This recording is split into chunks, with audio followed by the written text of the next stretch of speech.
Accounting for partnership. इसमें हम partnership की अकाउंटिंग देखेंगे। तो जो सबसे पहला जो टॉपिक है हमारा वो है फंडामेंटल। क्या क्या रूल्स एंड रेगुलेशन है, क्या क्या फंडामेंटल है पार्टनरशिप के, वो समझते हैं। ठीक है, तो पहले थोड़ी सी थ्योरी समझते हैं पार्टनरशिप की, फिर हम इसका प्रैक्टिकल पार्ट स्टार्ट करेंगे। तो फटाफट से लिखेंगे कुछ डेफिनेशंस। सबसे पहली बात, पार्टनरशिप होती क्या है। हमने इससे पहले पढ़ा था एनपीओ क्या होता है, अब हम पढ़ेंगे पार्टनरशिप क्या होती है। तो लिखेंगे partnership is the relation between, किसके बीच का रिश्ता है ये, दो या दो से ज्यादा के व्यक्तियों के बीच का, टू और more person who have agreed to share the profit of a business, profit of a business carried on by all or any of them acting for all, any of them acting for all। इसका meaning समझना क्या है। सबसे पहले वो कहता partnership क्या होती है। हमने बोला पार्टनरशिप रिश्ता है किसके बीच का, जहां पर दो या दो से ज्यादा व्यक्ति आए उनके बीच का रिश्ता। क्योंकि अकेला बंदा, क्योंकि कभी भी अकेला बंदा ए अपने आप को पार्टनर नहीं कहला सकता, क्योंकि वो इंडिविजुअल है, अकेला है। जब तक कोई दो बंदे नहीं मिलेंगे या उससे ज्यादा नहीं मिलेंगे तब तक वो कह नहीं सकते। अब ए और बी है, इन दोनों को बोल सकते हो हाँ भाई हम दोनों एक काम खोलते हैं पार्टनरशिप पे, तो तू मेरा पार्टनर मैं तेरा पार्टनर। यहाँ पर बोलेगा पार्टनरशिप वो रिश्ता है जहां पर दो या दो से व्यक्ति आते हैं और साथ में who have agree to share, और वो प्रॉफिट को बांटने के लिए भी रजामंदी देते हैं, सहमत हो जाते हैं हाँ भाई जो प्रॉफिट हम बिजनेस से कमाएंगे वो भी बांटेंगे। और उस बिजनेस को चलाने के लिए या तो सारे व्यक्ति काम करेंगे, सारे पार्टनर काम करेंगे, या तो कोई भी एक पार्टनर काम कर सकता है सबके लिए। तो ये मर्जी है, चाहे अकेला काम करे। अब यहाँ पर पार्टनरशिप है ए बी सी, तीन लोगों की पार्टनरशिप है। अब हो सकता है तीनों के तीनों काम करे मिलके, या तो हो सकता है ए अकेला काम कर रहा है, बी और सी बैठे हुए हैं, क्योंकि बहुत सारे टाइप के पार्टनर होते हैं। ठीक है, तो यहाँ पर पार्टनरशिप का मतलब यही हुआ जहां पर दो या दो से ज्यादा व्यक्ति मिलके बिजनेस के प्रॉफिट में हिस्सेदारी करते हैं और बिजनेस को चलाने के लिए चाहे सारे काम करे चाहे एक काम करे, उस पूरे को पार्टनरशिप कहते हैं। ठीक है, अब बात आती है पार्टनर। कह रहा है ए और बी अगर अकेले अकेले आते हैं और दोनों मिलते हैं, इनको क्या नाम दिया गया, पार्टनर का नाम दिया गया। अगर मैं इनको इकट्ठे बोलूं तुम दोनों कौन हो, मैं बोलू हम बोलेंगे पार्टनरशिप फर्म बन गए हम, पार्टनरशिप फर्म। ठीक है, अब जिस नाम से ये फर्म को चलाएंगे, जिस नाम से फर्म को चलाएंगे, मान लेते ये लिखता है ए बी एसोसिएट, ये दोनों मिलके अपने नाम से फर्म को चला रहे हैं एसोसिएट, एसोसिएट, तो इस पूरे को क्या बोला जाएगा, फर्म नेम। तो यहां पर तीन चीजें हैं, पार्टनर किसको कहते हैं, फर्म किसको कहते हैं और फर्म नेम किसको कहते हैं। अगर दो अकेले अकेले व्यक्ति मिलते हैं तो उसको पार्टनर बोलते हैं, अगर ये मिलके दोनों कुछ काम करते हैं तो उसको पार्टनरशिप फर्म बोलते हैं, और जिस नाम से ये अपनी फर्म को चलाते हैं उसको फर्म नेम बोलते हैं। ठीक है, आगे बढ़ते हैं। अब यहाँ पर है फीचर ऑफ पार्टनरशिप, सुनना कि क्या क्या फीचर्स है पार्टनरशिप के। फीचर्स ऑफ पार्टनरशिप, बेटा देखो ये सारी बिजनेस की बातें हैं लेकिन फिर भी थोड़ा बहुत बता देता हूं। कह रहा सबसे पहला जो फीचर्स है वो होना चाहिए दो या दो से ज्यादा व्यक्ति, टू और मोर पर्सन।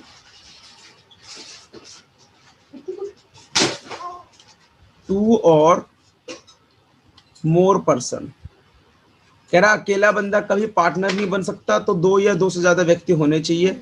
हमने कहा ठीक है। हमने कहा दोनों के बीच में एग्रीमेंट होना चाहिए चाहे वो एग्रीमेंट बोलकर हो चाहे लिखकर हो, जैसा मर्जी हो, एग्रीमेंट होना चाहिए। ठीक है, साथ में प्रॉफिट का बटना भी जरूरी है, या फिर ऐसा लिख सकते हैं हम, प्रॉफिट मोटिव होना चाहिए बिजनेस का, क्योंकि जिस बिजनेस का प्रॉफिट मोटिव नहीं होता उसको एनपीओ बोलते हैं, तो इसलिए प्रॉफिट मोटिव होना चाहिए। आगे, जो प्रॉफिट कमाएंगे उस प्रॉफिट को बांटना भी होना चाहिए, ये भी इसका गुण है, शेयरिंग ऑफ प्रॉफिट। वाला क्या था, दोबारा बताना एक बार। कौन सा बेटा? एग्रीमेंट वाला। हाँ, इनके बीच में एग्रीमेंट होना चाहिए। एग्रीमेंट किस चीज का? कि भैया हम जो काम करेंगे किस तरीके से काम करेंगे, हमारे बीच में क्या क्या प्रॉफिट शेयरिंग होगा, कौन किसको कितना इंटरेस्ट देगा, हमारे बिजनेस का नाम क्या होगा। ठीक है, मतलब एग्रीमेंट में बहुत सारी चीजें आती है, अभी मैं डिस्कस करता हूँ इसके बारे में, एग्रीमेंट होता क्या है। ठीक है, अभी प्रॉपर से डिस्कस कर देता हूँ। तो ये हो गया, शेयरिंग ऑफ प्रॉफिट होना चाहिए, और बिजनेस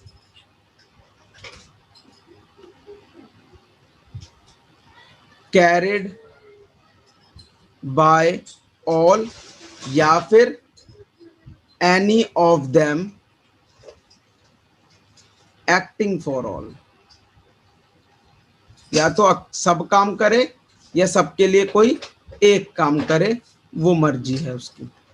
ठीक है, और लास्ट में एक और चीज बेटा, पार्टनर का जो रिश्ता होता है वो प्रिंसिपल और एजेंट का रिश्ता होता है, मतलब कि पार्टनर खुद ही मालिक है खुद ही नौकर है।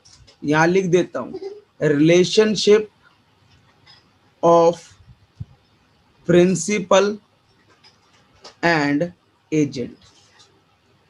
बेटा इनके बीच का रिश्ता होता है मालिक का भी नौकर का भी, मतलब एक पार्टनर मालिक बन के भी काम करता है, एक पार्टनर नौकर बन के भी। नौकर का मतलब नौकर नहीं, मतलब कि भैया डीलिंग करने जा रहा है तो वो उसके एजेंट के थ्रू काम करेगा। हाँ भाई, हम दोनों की फर्म है लेकिन मैं सामान बेच रहा हूँ, बेच सकता हूँ क्योंकि मैं उसका एजेंट हूँ। तो एक पार्टनर प्रिंसिपल भी बन सकता है, एक पार्टनर एजेंट भी बन सकता है, ये दोनों के बीच का रिश्ता है। तो ये कुछ फीचर्स है। हाँ बेटा, प्रिंसिपल क्या होता है? बेटा प्रिंसिपल मतलब मालिक कह सकते हो आप इसको, ओनर कह सकते हो, ओनर। मालिक ना लिख के मैं ओनर लिख देता हूं। ठीक है, आओ थोड़ा सा और आगे बढ़ते हैं इसके। अब आती है एग्रीमेंट को। बेटा एग्रीमेंट जो होता है ना उसको पार्टनरशिप डीड भी बोला जाता है, पार्टनरशिप डीड। अब पार्टनरशिप डीड क्या होती है, ध्यान से समझना मेरी बात को। तो मैं यहां लिख रहा हूं, the written agreement, the written agreement among the partners is called partnership deed, partnership deed।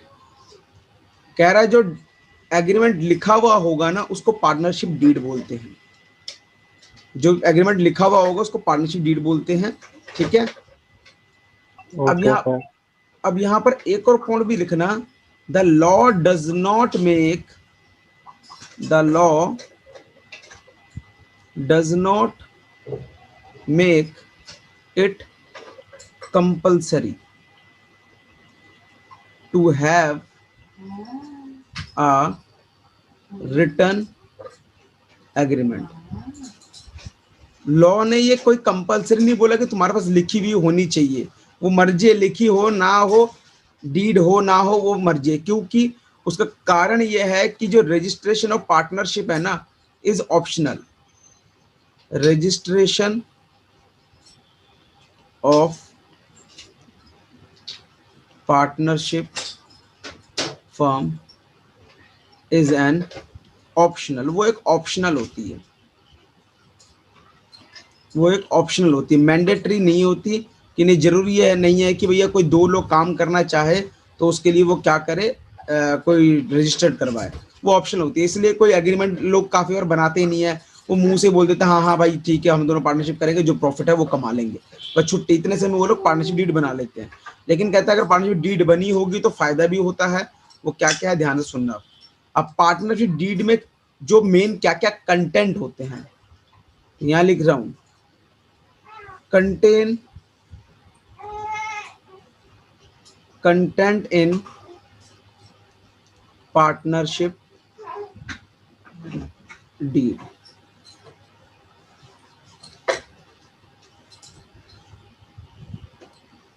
क्या क्या होते हैं इसके अंदर, देखो ध्यान से बेटा। पहले होता है नेम, मैं कुछ कुछ लिखूंगा, सारा नहीं लिखना। Name and address, name and address of the firm, firm का एड्रेस होता है और साथ के साथ पार्टनर का भी एड्रेस होता है, as well as partner. Partner का नाम, फर्म का नाम, उनके एड्रेस वो भी लिखा होता है। साथ में साथ नेचर ऑफ बिजनेस भी लिखा होता है कि किस नेचर का बिजनेस है, नेचर ऑफ बिजनेस। साथ के साथ अगर कोई पार्टनरशिप के लिए टाइम पीरियड फिक्स कर रखा है तो वो भी लिखा होता है, ड्यूरेशन। ओके, कौन कितना कैपिटल दिया है। बेटे देखो, जरूरी नहीं होती कि पार्टनरशिप चलती चली जाती है।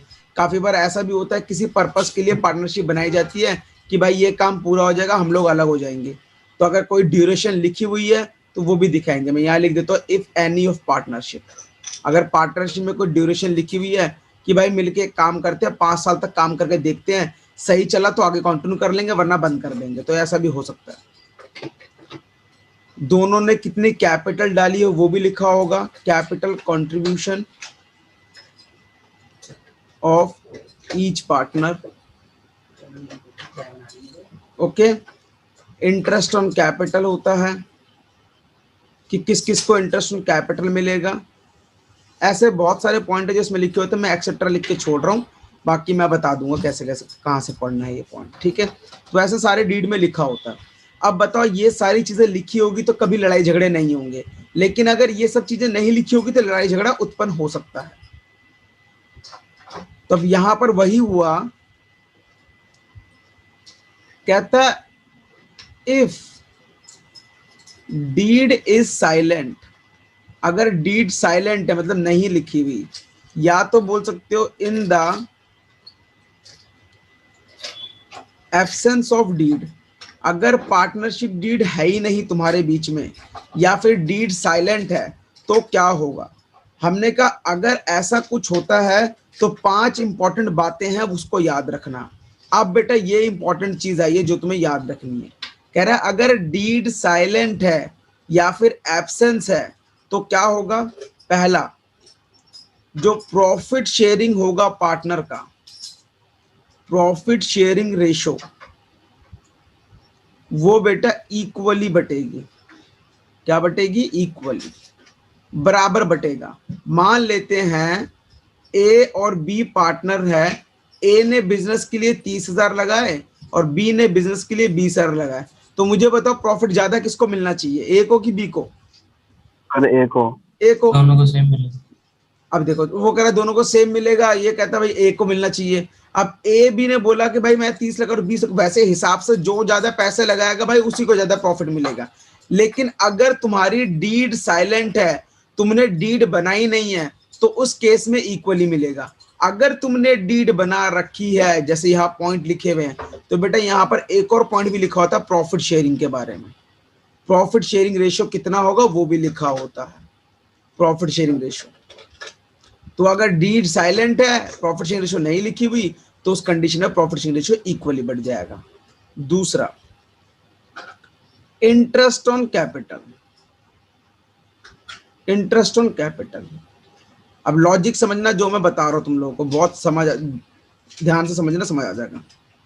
इंटरेस्ट ऑन कैपिटल, अगर डीड साइलेंट है तो no interest on capital, IOC लिखा मैंने, interest on capital is to be allowed, is to be allowed. कह रहा अगर कोई भी डीड नहीं है तो इंटरेस्ट ऑन कैपिटल नहीं दिया जाएगा पार्टनर को। क्या मतलब है इसका, समझना। ना 1 मिनट, मैं पेज ज्यादा ले लिया। हाँ देखो बेटा ध्यान से, ये एक फर्म खुली,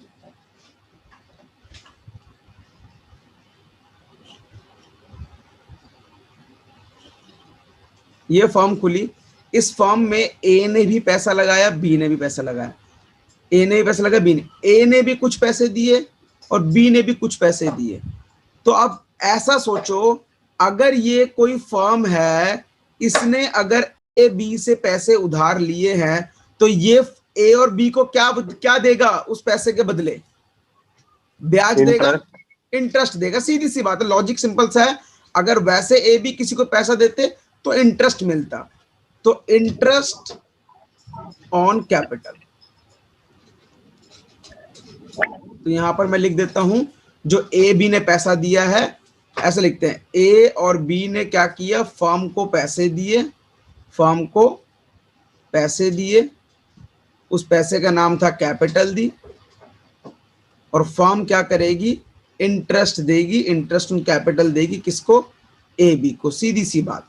अब अगर डीड ही साइलेंट है, अगर डीड में लिखा हुआ है तो फर्म बोलेगी हाँ भाई ले ले।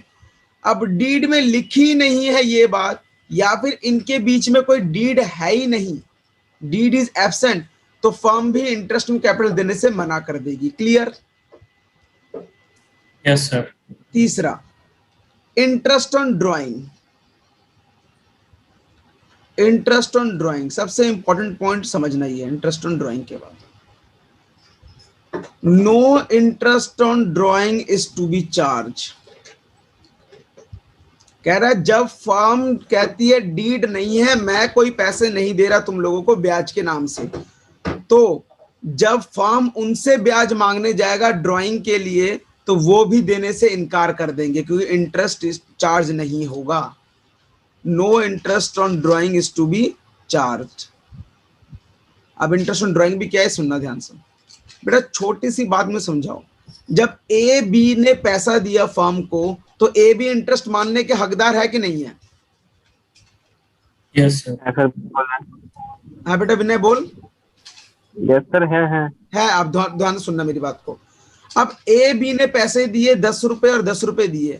अगर ए बी कल को ये 10-10 रुपए वापस निकाल लेते हैं, तो क्या फर्म इनसे इनके पैसे पर ब्याज मांगेगा? हाँ। क्यों मांगेगा भाई? ए बी ने फर्म को पैसे दिए हैं और वो उसका ब्याज ले रहा है। जब ए बी कहते हैं फर्म मेरे पैसे वापस कर, तो क्या फर्म उनसे ब्याज मांगेगा? ब्याज नहीं मांगेगा, नहीं मांगे, क्योंकि वो पैसा किसका था? ये जो पैसा है ए बी का है, तो ये कैपिटल किसकी है? ए बी की है। तो इस पे इंटरेस्ट ऑन ड्राइंग नहीं मांगा जाता। तो इंटरेस्ट ऑन ड्राइंग किस पे मांगा जाता है? अब सुनना मेरी बात बेटा। फर्म को जब ये पैसा मिला, फर्म ने बड़ी मेहनत करी और उसने पैसा कमाया, और उसने पैसा साइड में इकट्ठा रखा प्रॉफिट के नाम से, या बहुत सारे पैसे रखे हुए हैं, ठीक है। अब मुझे बताओ, ये जो पैसे रखे हुए हैं, ये जो पैसे रखे हुए हैं, ये पैसे ए बी के हैं कि फर्म के हैं? फर्म के हैं। अब अगर ये ए बी इसमें से कुछ पैसा निकालते हैं जो फर्म के हैं, तो मुझे बताओ फर्म ब्याज मांगेगा कि नहीं मांगेगा? मांगेगा। तब ब्याज मांगेगा, याद रखना इस बात को। अगर फर्म ब्याज दे रहा है उनको। हाँ, मैं अभी यही मान के चलो, अगर ए बी विड्रॉ करते हैं, withdraw amount from firms profit, then interest on drawing is to be charge. तब इंटरेस्ट ऑन ड्राइंग चार्ज होगा जब फर्म का प्रॉफिट से पैसा निकलेगा। लेकिन अगर डीड नहीं है तो इंटरेस्ट ऑन ड्राइंग भी नहीं दिया जाएगा। Clear point?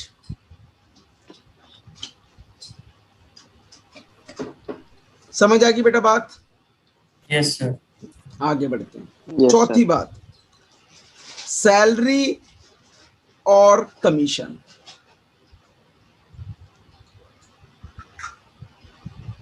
मान के चलो ए और बी दो पार्टनर है। ए बोल रहा है कि भाई मैं पैसा लगा दूंगा सारा का सारा, टेंशन मत ले। पर भाई बी मैं काम नहीं कर पाऊंगा, काम तू करियो। बी कहता ठीक है। अब बी ये सोच के काम कर रहा है कि चल मैं काम करूंगा, मुझे कुछ एक्स्ट्रा सैलरी भी मिल जाएगी प्लस प्रॉफिट भी मिल जाएगा। मुझे बताओ बी का सोचना क्या कोई गुनाह है? नहीं, नहीं है कि भाई चल पूरा दिन दुकान में मैं मेहनत कर रहा हूं, ये तो सिर्फ पैसे लगाए हैं, तो कोई बात नहीं, थोड़ा मुझे सैलरी भी दे देगा और प्रॉफिट थोड़ा बहुत मिलेगा ही मिलेगा, तो बी का सोचना कोई गुनाह नहीं है। लेकिन अगर डीड में लिखा है तो डीड में लिखा होता है कि कितनी सैलरी मिलेगी पार्टनर को, सैलरी कितनी मिलेगी, कमीशन कितना मिलेगा, लिखा होता है। अगर डीड साइलेंट है तो कोई भी प्रॉफिट या फिर कुछ भी नहीं मिलेगा, मतलब कोई भी सैलरी नहीं मिलेगी, not allowed. Clear? Yes. Last point, point number 5, interest on loan. अगर कैपिटल से भी ऊपर कुछ पैसा दिया जाता है, किसके द्वारा? पार्टनर के द्वारा। मान लेते हैं ए ने 30,000 दिए, बी ने 10,000 रुपए दिए, अभी भी पैसा कम पड़ रहा है तुम्हारे बिजनेस के लिए, ए ने और 20,000 लगाए, तो हम बोलेंगे ये ए ने फर्म को एडवांस दिया या फिर लोन दिया। तो उस कंडीशन में अगर इस इंटरेस्ट ऑन लोन की बात तुम्हारे डीड में लिखी हुई है, इंटरेस्ट ऑन लोन कितना देना है, कि भैया लोन 8% देना है, 10% देना है, 15% देना है, कितना देना है, तो उतना ही देंगे। अगर डीड में नहीं लिखा हुआ तो इंटरेस्ट ऑन लोन जो है वो 6% पर एनम मिलेगा। कोई डाउट यहां तक? बस ये 5 चीजें याद रखना। जब डीड नहीं होगी तो प्रॉफिट शेयरिंग रेशियो इक्वली होगा, इंटरेस्ट ऑन कैपिटल नहीं मिलेगा, इंटरेस्ट ऑन ड्राइंग नहीं चार्ज किया जाएगा, सैलरी कमीशन नहीं दी जाएगी और इंटरेस्ट ऑन लोन 6% दिया जाएगा। डन? सर क्वेश्चंस में तो ऐसा नहीं होगा ना कि किसी में डीड है किसी में नहीं? वो सब क्वेश्चन में लिखा होगा, अभी बताऊंगा, क्वेश्चन में आएंगे तब देखेंगे। ठीक है, तो ये सारी जो बातें हैं किस में लिखी गई हैं? पार्टनरशिप में। पार्टनरशिप, ये सारी बातें लिखी गई है इंडियन पार्टनरशिप एक्ट 1932। ठीक है, आओ आगे बढ़ते हैं। अब इस टॉपिक में हमें क्या क्या कवर करना है? Topic to be covered, topics to be covered. पहला पढ़ना हमें how to prepare profit and loss appropriation account. दूसरा पढ़ना है हमें हाउ टू कैलकुलेट, या फिर दूसरा पढ़ेंगे how to prepare partners capital account. तीसरा पढ़ना हमें हाउ टू कैलकुलेट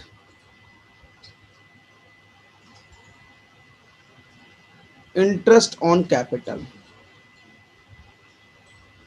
चौथा पढ़ना है हमें how to calculate interest on drawing. पांचवा पढ़ना हमें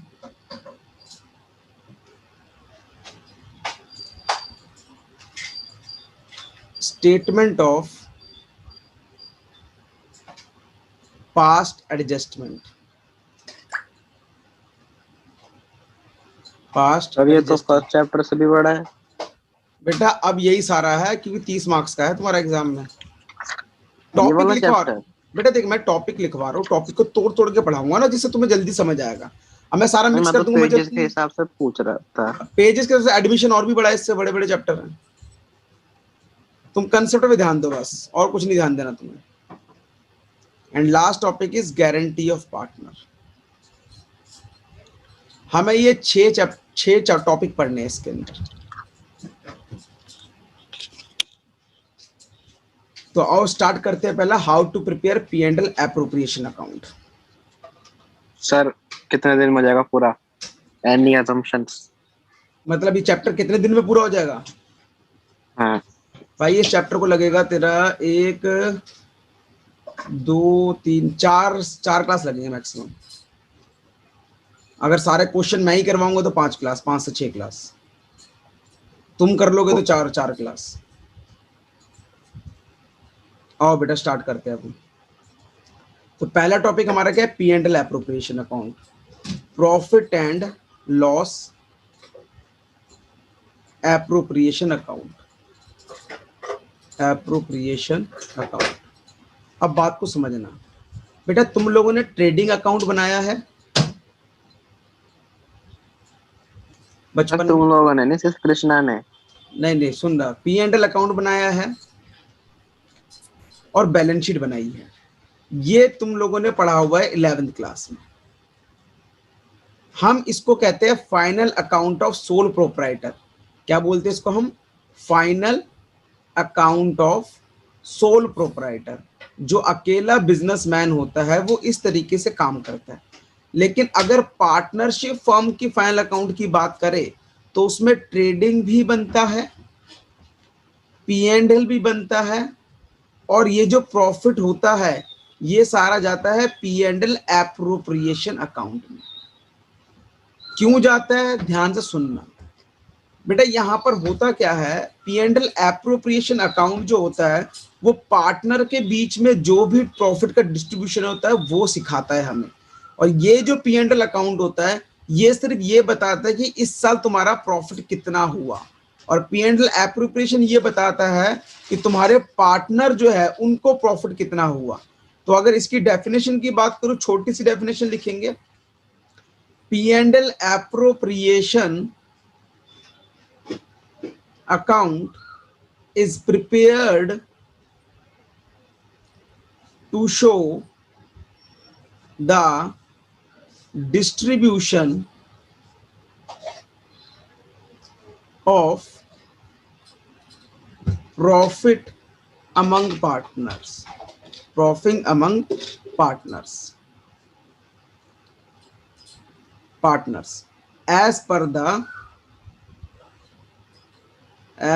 the provision of partnership deed. जो भी पार्टनरशिप डीड के प्रोविजन है उसके अकॉर्डिंग जितना भी प्रॉफिट एंड लॉस जो भी प्रॉफिट होता है वो पार्टनर के बीच में बांटा जाता है। और ये जो अकाउंट होता है इसका नेचर होता है नॉमिनल का। It is a nominal nature account. सारे खर्चे और कमाई लिखी जाती है, नॉमिनल अकाउंट। इसमें सारे खर्चे और कमाई लिखी जाती है। किसके related? We record all expenses. अब ध्यान सुनना क्या वर्डिंग लिख रहा हूं, all expense and income regarding partner. ठीक है, अब ये जो पॉइंट लिखा है इसको थोड़ा सा दूसरे तरीके से समझाता हूं। हमने बोला P and L appropriation account profit बांटने का मतलब है पार्टनर के बीच में। मुझे बताओगे अगर ये फर्म है, इस फर्म के, अब तुम लोग फर्म बन जाओ, तुम लोग फर्म हो, तुम फर्म हो, तुम्हारे खर्चे बताओ जो पार्टनर को रिलेट करते हैं। ऐसे खर्चे जो पार्टनर की वजह से हुए या ऐसी कमाई जो पार्टनर की वजह से हो रही है, बता सकते हो? आओ देखते हैं बेटा। यहां पर हमने 5 बातें सीखी, ये 5 बातें सीखी। Yes sir. ये पांचों देखो पार्टनर को रिलेट कर रही है। इंटरेस्ट ऑन कैपिटल किसका? पार्टनर का। इंटरेस्ट ड्राइंग किससे मिलेगा? पार्टनर से मिलेगा। सैलरी कमीशन किसको देंगे? पार्टनर से देंगे। प्रॉफिट शेयरिंग रेशियो किसको देंगे? पार्टनर से देंगे। इंटरेस्ट ऑन लोन किसको देंगे? पार्टनर को देंगे। तो ये कुछ खर्चे और कमाई है जो पार्टनर को रिलेट करती है। यहां पर भी वही बातें आ गई। कह रहा फर्म कहता भाई मेरा जो खर्चा है ना, मुझे इंटरेस्ट ऑन कैपिटल देना पड़ता है फर्म को, सॉरी फर्म कहता मुझे पार्टनर को इंटरेस्ट ऑन कैपिटल देना पड़ता है, मुझे पार्टनर को सैलरी देनी पड़ती है, मुझे पार्टनर को कमीशन भी देना पड़ सकता है। पार्टनर को सैलरी क्यों देंगे बेटा? अभी बताया था स्टार्टिंग में, पार्टनर को सैलरी तो नहीं देते, उसका दूसरा नाम होता है रेम्यूनरेशन। रेम्यूनरेशन कहते हैं उसको। लेकिन जब हम क्वेश्चन पढ़ेंगे ना वहां पर सैलरी ही यूज होगा। देखो होता क्या है, अभी थोड़ी देर पहले डिस्कस कर रहे थे कि 2 बंदे हैं, ए और बी पार्टनर है। अब ए काम नहीं कर रहा, बी काम कर रहा है, तो बी यही सोच के काम कर रहा होगा ना, मुझे कुछ एक्स्ट्रा पैसा मिलेगा। तो हाँ वो सर। जो एक्स्ट्रा पैसा मिल रहा है उसको हम क्या नाम दे रहे हैं? सैलरी का नाम दे रहे हैं। अब यहां पर देखो, सैलरी तभी मिलती है जब मालिक और नौकर का रिश्ता होता है। सैलरी कब मिलती है? जब मालिक और नौकर का रिश्ता होता है। अब वो तो नौकर तो है नहीं, पार्टनर, पार्टनर तो मालिक है ना, तो इसलिए यस उसको सर। सैलरी ना बोल के रेम्युनरेशन बोला जाता है। क्या बोला जाता है? Remuneration. Remuneration. Okay sir. Okay. Okay sir. जैसे मैं आज, अब जहां पर ईओ में पढ़ रहे हो, वहां पर अगर मुझे पैसे मिलते तो वो मुझे सैलरी नहीं देंगे, वो मुझे क्या देंगे? रेम्युनरेशन देंगे, क्योंकि मैं उनका नौकर नहीं हूं, मैं उनका एम्प्लॉय नहीं हूं। मैं जा रहा हूं, सर्विस प्रोवाइड कर रहा हूं, पैसे ले रहा हूं। समझ आ रही है बात? Yes sir. तो यहाँ पर वही कह रहा है भैया मेरे ना ये कुछ खर्चे हैं जो पार्टनर के रिलेट को कर सकते हैं, और मेरी पार्टनर से सिर्फ एक ही कमाई होती है जिसका नाम होता है इंटरेस्ट ऑन ड्राइंग। यही मेरी कमाई होती है। हमने कहा अच्छा यही आपकी कमाई होती है। तो इन्हीं सब पॉइंट को देख कर हमने क्या किया? हमने profit and loss appropriation account बनाया। यहाँ बना रहा हूं मैं profit and loss appropriation account. Appropriation account.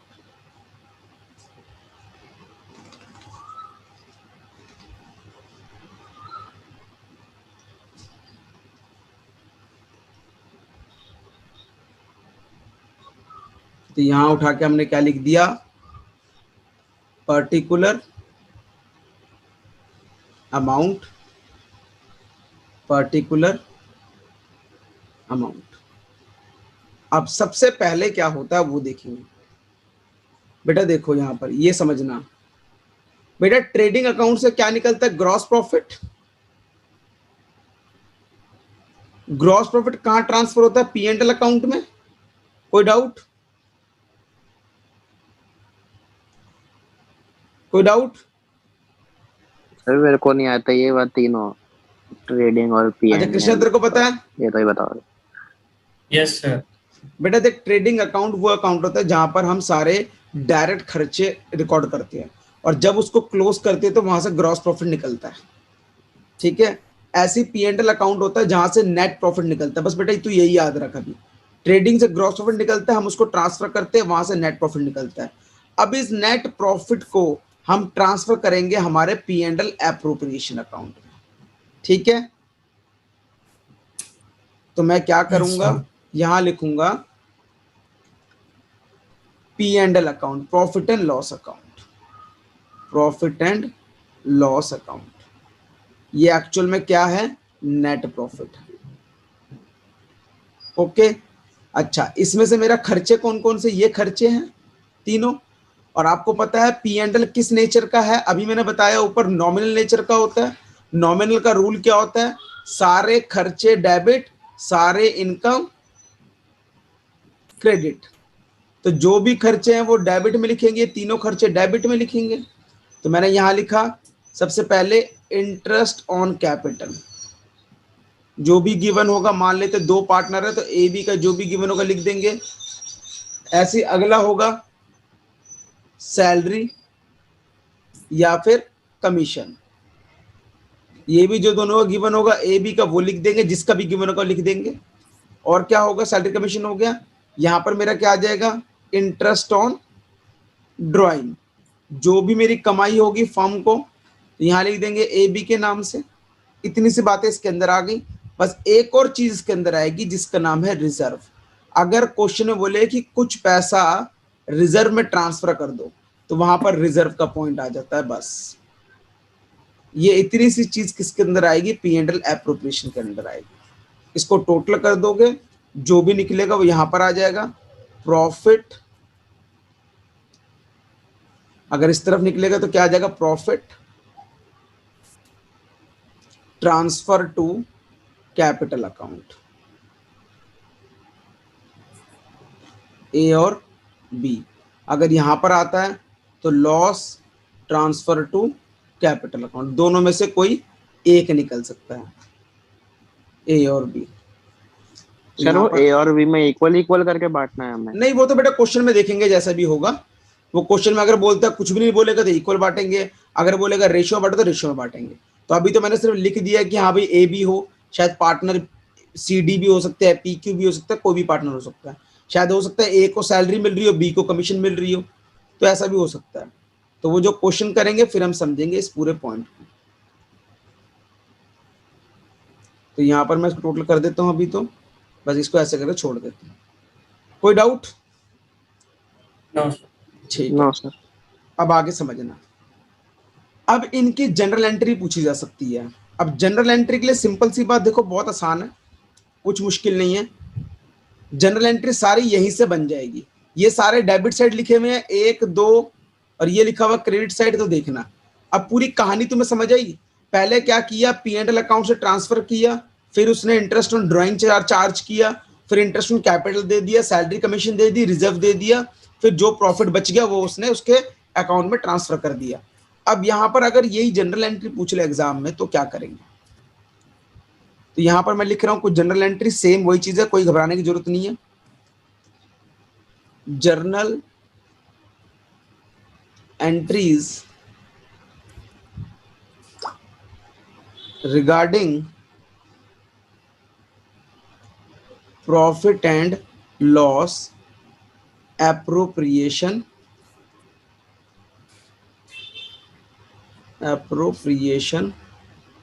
Account. ठीक है, अब ध्यान से समझना मेरी बात को। पहला, याद है वो रूल, गांधी जी का चश्मा याद है? यस सर, बनाया भी था मैंने तो। बस ये तीनों अगर बढ़ेंगे तो क्रेडिट, घटेंगे तो डेबिट। ये तीनों अगर बढ़ेंगे तो डेबिट, घटेंगे तो क्रेडिट। तो यहां समझते हैं। अब सबसे पहला तो होता है ट्रांसफर की एंट्री। तो मैंने क्या बोला, for transfer of balance of profit and loss account. तो हमने क्या किया, प्रॉफिट एंड लॉस अकाउंट को ट्रांसफर करा है। देखो ये क्रेडिट साइड में लिखा है, ये P and L account credit में है। पी एंड एल एप्रोप्रिएशन के किस तरफ लिखा हुआ है P and L account, debit side की credit side? P and L loss appropriation के किस साइड लिखा हुआ है, डेबिट साइड की क्रेडिट साइड? बेटा P and L loss appropriation account के क्रेडिट साइड में लिखा हुआ है पी एंड एल अकाउंट। तो क्रेडिट साइड में लिखा हुआ तो मतलब P and L appropriation account credit side जाएगा। तो इसके लिए हमारी जनरल एंट्री क्या बन जाएगी, P and L profit and loss account debit, profit and loss account debit to P and L appropriation account. दूसरा हमने क्या दिया, interest on capital, for interest on capital. तो यहां पर सबसे इंपॉर्टेंट बात देखो, इंटरेस्ट ऑन कैपिटल। बेटा ये इंटरेस्ट ऑन कैपिटल कौन किसको देता है, फर्म देता है किसको, सर फॉर्म देगा पार्टनर्स को। फर्म देता है पार्टनर को। तो पार्टनर के लिए कमाई होगी, फर्म के लिए खर्चा हो गया। यस तो सर। हमने बोला फर्म के लिए अगर खर्चा है तो ये हमारे लिए क्या माना जाएगा, डेबिट साइड आ जाएगा। तो हमने यहां लिखा, फर्स्ट हम लिख रहे हैं इसके अंदर, for allowing interest on capital. अब ध्यान से समझना इस पॉइंट को, ये हो गया इधर। तो हमारी इसकी जनरल एंट्री क्या बन रही है, interest on capital account debit. दूसरी बात, अगर ये इंटरेस्ट ऑन कैपिटल पार्टनर को मिलेगी तो पार्टनर की कैपिटल बढ़ जाएगी या घट जाएगी?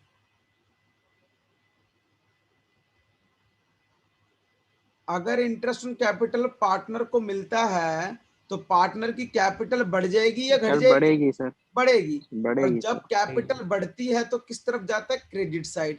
तो हमने क्या लिखा, to partners capital, to partners capital. Done, आगे बढ़ते हैं। Yes. अब ये जो खर्चा अरे होता है, गांधी जी के चश्मे में ए के नीचे ई का मतलब क्या है? Expense, expense, okay. ये एक्सपेंस है। अब दूसरी बात है कि जितने भी फर्म के खर्चे होते हैं, मतलब जो पार्टनर के रिलेटेड, वो सारे चार्ज होते हैं P and L appropriation account में जाकर। तो दूसरी एंट्री हमारी इसकी क्या हो जाएगी,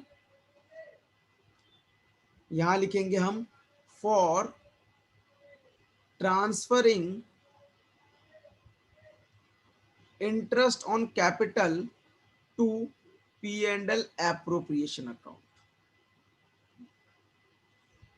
तो फटाफट से एंट्री कर देते हैं। एंट्री क्या होगी, P and L appropriation account debit to interest on capital account, खत्म। अब ये एंट्री इस तरीके से होगी, समझ आ गया कि यहां पर हमारा खर्चा था, खर्चा चार्ज हो गया P and L appropriation account में जाके। अब इसके अगर लेजर भी चेक करोगे, देखो लेजर में क्या था, interest on capital debit side लिखा हुआ है, तो P and L appropriation account debit to interest on capital. तो जहां जहां जो चीज डेबिट में लिखी है वहां वहां पी एंड एल डेबिट में आ जाएगा, P and L appropriation debit में आ जाएगा। तो यहां पर भी देखो क्या हुआ है, P and L appropriation debit में आ गया। अब दूसरा क्या हुआ, यहां पर तो हमारी दो बातें होगी, किसके अंदर, सेकंड में ये फर्स्ट आ गया और ये सेकंड पॉइंट आ गया। तीसरी एंट्री में क्या हुआ, सैलरी और कमीशन की बात आई। तो फटाफट से तीसरा लिखते हैं, फॉर सैलरी और कमीशन। बेटा सैलरी और कमीशन फर्म के लिए खर्चा की कमाई, खर्चा। खर्चा कौन किसको देता है, फर्म एम्प्लॉयज को देगी ना सैलरी। फर्म अपने एम्प्लॉय नहीं, फर्म पार्टनर को। देखो हाँ, यहां पर पॉइंट समझाता हूं, ध्यान सुनना बेटा, दोनों सुनना। सैलरी हमने दी पार्टनर को और हमने सैलरी दी हमारे पास एक काम करने वाले एम्प्लॉय को।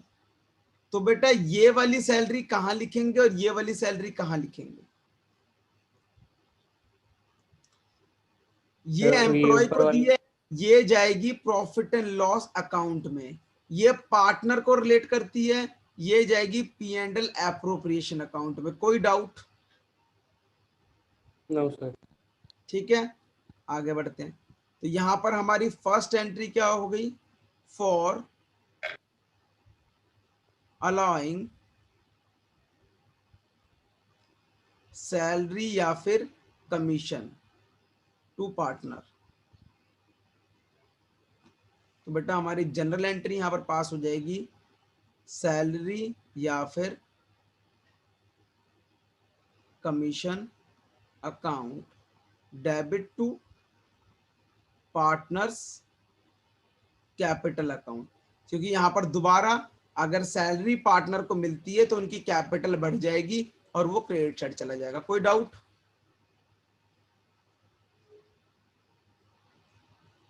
Capital account. और मैंने अभी बताया सारे खर्चे और कमाई कहां जाके चार्ज होते हैं, P and L appropriation account में। तो यहां लिखेंगे फॉर ट्रांसफरिंग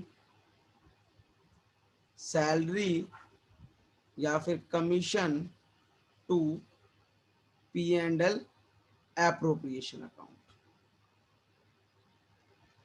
तो यहां पर हमारी जनरल एंट्री क्या बनेगी, P and L appropriation account debit to salary या फिर कमीशन।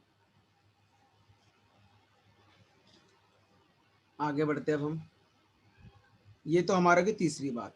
अब अगर मैं अपने उस पर जाऊं अकाउंट में, इसकी एंट्री कर दी, इसकी एंट्री कर दी, अब रिजर्व की बारी रहेगी और फिर इसकी रह गई, फिर ये रह जाएगा लास्ट, मतलब तीन एंट्रियां और रह गई। तो फटाफट से आते हैं हमारे फोर्थ एंट्री पे। तो मैंने लिखा for transfer of reserve, for transfer of reserve. बेटा रिजर्व इसलिए रखा जाता है कि कल को कोई प्रॉब्लम आ जाती है तो हम ये पैसा रिजर्व से निकाल के दे सकते हैं। तो ये सीधा सीधा क्या हो जाएगा, P and L appropriation account debit to reserve account.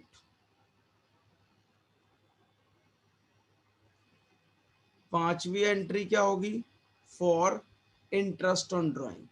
बेटा इंटरेस्ट ऑन ड्राइंग कौन किसको देता है, सर फर्म देगी ना। फर्म देगी या पार्टनर देंगे, फर्म देगी, पार्टनर्स तो पार्टनर देंगे ना आओ डायग्राम पे चलते हैं, हमारे डायग्राम कहाँ गया हमारा। पार्टनर निकाले, देंगे। निकालेंगे तो पार्टनर ना। अगर पार्टनर उसके प्रॉफिट से पैसा निकालता है तो फर्म बोलेगी भाई जब तूने मुझे पैसा दिया था तो तूने मेरे से इंटरेस्ट ऑन कैपिटल लिया, अब जब तू मेरा पैसा ले रहा है तो मुझे इंटरेस्ट ऑन ड्राइंग दे। समझ आई बात? Yes sir. मैंने यहां लिखा है ना, A B withdraw amount from firm profit, firm के प्रॉफिट से निकालते हैं तो इंटरेस्ट ऑन ड्राइंग चार्ज होगा। तो मतलब यहां पर फर्म चार्ज करेगी, तो मतलब पार्टनर जो है वो फर्म को इंटरेस्ट ऑन ड्राइंग देंगे, फर्म को देंगे। तो फर्म के लिए ये कमाई होगी, खर्चा हो गया? कमाई। कमाई होगी। तो सीधा लिखेंगे for charging interest on drawing. तो इंटरेस्ट ऑन ड्राइंग फर्म के लिए कमाई है तो वो क्रेडिट साइड चला जाएगा। और पार्टनर से अगर हम विनोय, अगर पार्टनर से अगर हम इंटरेस्ट ऑन ड्राइंग चार्ज करते हैं तो उसकी कैपिटल बढ़ जाएगी घट जाएगी? सर पार्टनर से अगर इंटरेस्ट ऑन ड्राइंग चार्ज करेंगे हाँ, तो कम होगी ना शायद कम हो पार्टनर जाएगी। की। यस, पार्टनर की कैपिटल कम हो जाएगी, और कैपिटल जब कम यस सर। होती है तो वो डेबिट साइड जाता है। ये रहा डेबिट साइड। तो फटाफट से उठा के लिख देंगे यहां पर, partners capital account debit to interest on drawing account. और सारे खर्चे और कमाई लास्ट में कहाँ जाके ट्रांसफर होते हैं? P and L appropriation account में। तो यहाँ लिखेंगे for transferring interest on drawing account to P and L appropriation account. तो यहाँ एंट्री क्या हो जाएगी? Interest on drawing account debit to P and L appropriation account. खत्म होगी सारी बात। अब प्रॉफिट और लॉस की बात आएगी, लास्ट में क्या निकलता है हमारा। सारी एंट्री होगी, या तो लॉस निकलता है या तो प्रॉफिट निकलता है। तो यहाँ पर हम कर यस लेते हैं सर। फटाफट से एंट्री हमारी। Entry number 6, last entry, for transfer to profit, या फिर बैलेंस कह सकते हो। यहाँ पर एंट्री क्या हो जाएगी? P and L appropriation account debit to. अब ये प्रॉफिट किसको मिल रहा है बेटा? ये सारा प्रॉफिट किसको मिल रहा है? फर्म को शायद। देखो किसको मिल रहा है, ए और ए बी और को। बी को। तो हम सीधा ही ए और बी के अकाउंट ट्रांसफर कर देंगे। तो हम बोलेंगे अगर प्रॉफिट मिलेगा पार्टनर को तो कैपिटल तो बढ़ जाएगी ना उनकी। तो कैपिटल बढ़ते हम्म। क्रेडिट साइड, तो यहां लिख देंगे पार्टनर्स कैपिटल अकाउंट। अगर लॉस होता, अगर यहां पर प्रॉफिट की जगह लॉस होता तो ये एंट्री रिवर्स हो जाती, partners capital to P and L account, P and L appropriation. Any doubt? No sir. ठीक है, तो एक क्वेश्चन करें इसके ऊपर ओके सर। बेटा फटाफट मेरी से। रिकॉर्डिंग आप भेजोगे ना? भेज दूंगा, और बोल चाहिए तो ले लिया यार। आप ऐसे रिकॉर्डिंग करते क्या हो? मैं यूट्यूब पे डालता हूँ। तो उसमें तो हमारी भी आवाज आती होगी। कोई दिक्कत नहीं, आने दे, क्या प्रॉब्लम है। आओ देखो, तो यहाँ पर क्या हो गया हमारा, क्वेश्चन करते हैं फटाफट से। क्वेश्चन नंबर बेटा निकालो, अपनी बुक का निकालो, पेज नंबर 2.84, 2.84 निकालो।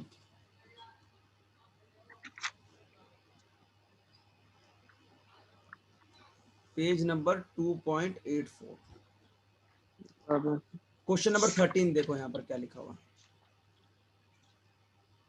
मिल गया? विनोदन। कह रहा है हाँ। विनोद एंड मोहन दो पार्टनर है जिनकी कैपिटल है 1 लाख और 60,000।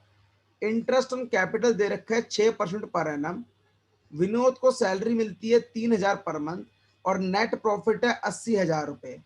P and L appropriation account बनाओ। हमने कहा ठीक है, तो फटाफट से P and L appropriation account बनाते हैं।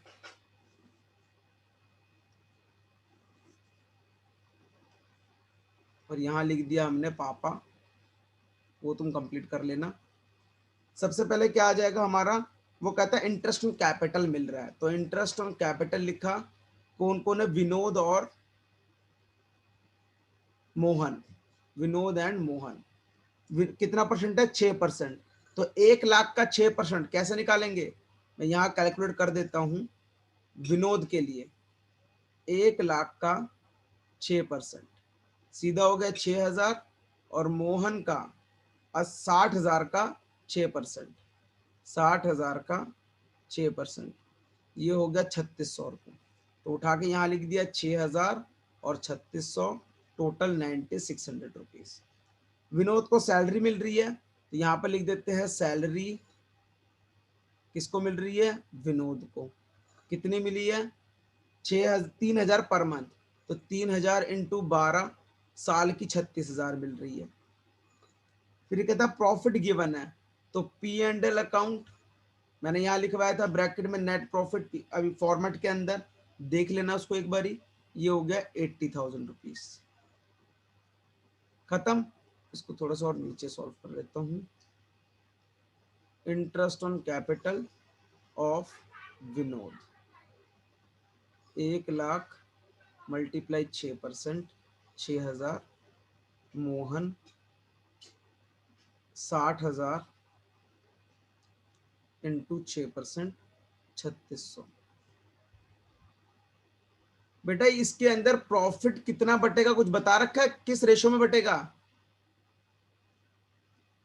No sir. तो मतलब डीड साइलेंट है किसके लिए, प्रॉफिट के रिगार्डिंग। तो हमें ये नहीं बताया कि प्रॉफिट किस रेशो बटेगा, तो हम बोलेंगे डीड साइलेंट है। तो जब डीड साइलेंट होता है तो इक्वली बढ़ता है। तो यहाँ पर फटाफट से सॉल्व कर लेंगे हम कि 80,000 माइनस 9,600 माइनस 36,000। तो बेटा प्रॉफिट हमारा आ गया, profit transfer to capital account 34,400। इसको दोनों में डिस्ट्रीब्यूट कर देंगे इक्वली 1:1 की रेशो में। बेटा इक्वल का मतलब होता है यहाँ पर, इक्वली मतलब 1:1 की रेशो, ठीक है। तो यहाँ विनोद और मोहन की अगर निकालूंगा तो कैसे निकलेगा, विनोद 3,400 मल्टीप्लाई 1/2 और मोहन 34,400 मल्टीप्लाई 1/2। कोई डाउट? No sir. 17,200, 17,200, क्वेश्चन खत्म। क्लियर? तो बस मैं ज्यादा होमवर्क नहीं दे रहा, छोटा सा क्वेश्चन है, इसको एक बार देख लेना, फिर अगली क्लास में फिर क्वेश्चंस की प्रैक्टिस करेंगे इसके ऊपर, ठीक है। ओके। बस आज के लिए इतना ही।